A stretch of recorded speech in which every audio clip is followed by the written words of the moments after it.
It was Christmas Eve, 1945. The air was crisp and cold in Fayetteville, West Virginia. Inside their two-story home, the Sodder family slept peacefully, dreaming of presents and holiday cheer. But their peaceful night was shattered by a terrifying inferno. George and Jenny Sodder were jolted awake by the pungent smell of smoke. Panic surged through them as they realized their home was engulfed in flames. George sprang into action, racing to save his family. They had little time. The fire raged with an unnatural speed and ferocity. George managed to rescue 4 of his children from the inferno, but 5 others remained trapped inside the burning house. Desperate, George tried to re-enter the flames, but the fire was too intense. He screamed for his children, his voice hoarse with terror. The Sodder family was large and loving.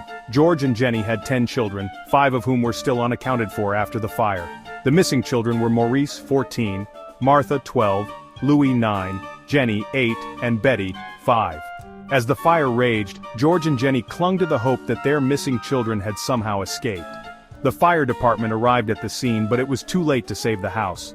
The inferno had consumed everything, leaving behind only smoldering ashes and a family torn apart by grief. The authorities conducted a cursory search of the rubble but found no trace of the missing children. The official conclusion was that the fire had been caused by faulty wiring. The 5 Sodder children, it was declared, had perished in the blaze. Their deaths were ruled accidental. But George and Jenny couldn't shake the feeling that something was terribly wrong. George and Jenny Sodder began to notice strange details that didn't add up. The fire had been fierce, but it seemed impossible that it could have completely incinerated 5 children, leaving behind no identifiable remains. They consulted with funeral directors who told them that bones usually remain even after the hottest of fires. Another disturbing discovery awaited them. George had tried to call the fire department on that fateful night, but the phone line was dead. Later it was determined that the phone line had been cut, not burned. Had someone deliberately set the fire and cut the phone line to delay the emergency response? Their suspicions grew when they remembered a chilling encounter with a strange man weeks before the fire.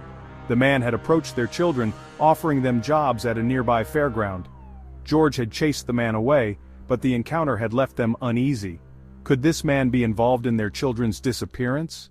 As weeks turned into months, the Sodders received several unsettling reports from witnesses who claimed to have seen the missing children alive and well.